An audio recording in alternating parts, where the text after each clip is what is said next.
నమస్తే. ఏపీ మాజీ CM Jagan YCP అధినేత జగన్ మనసు మార్చుకున్నారు. అసెంబ్లీ సమావేశాలకు హాజరు కావాలి అని నిర్ణయించుకున్నారు. ఈ నెల 24 నుంచి ప్రారంభం కానున్న అసెంబ్లీ సమావేశాలకు హాజరు కానున్నారు. జగన్తో పాటు వైసీపీ ఎమ్మెల్యేలు, ఎమ్మెల్సీలు సైతం అసెంబ్లీకి హాజరు కానున్నారు. గతంలో ప్రతిపక్ష హోదా ఇస్తేనే అసెంబ్లీకి వస్తాను అని జగన్ ప్రకటించారు. అసెంబ్లీకి వెళ్లినా సరైన గౌరవం ఇచ్చే పరిస్థితి లేదన్న అనుమానాన్ని వ్యక్తం చేశారు. దీనిపై ప్రతిపక్షాలు విమర్శలు వ్యక్తం చేశాయి.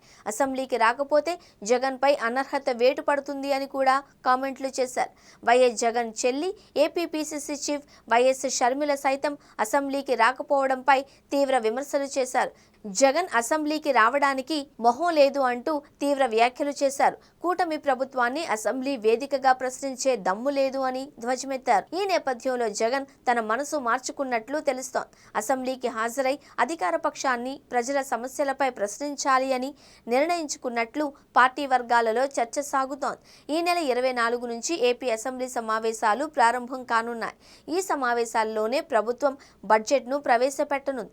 అయితే ఈ సమావేశాలకు హాజరై కూటమి ఎన్నికల ప్రధాన హామీలపై సూపర్ 6కు కేటాయించిన నిధులు అమలు తీరుపై ప్రశ్నించాలి అని జగన్ భావిస్తున్నట్లు సమాచారం. తద్వారా ప్రభుత్వాన్ని ఇరుకున పెట్టాలి అన్నది వైసీపీ అధినేత వ్యూహమన్న చర్చ ఏపీ పొలిటికల్ సర్కిల్స్లో సాగుతోంది.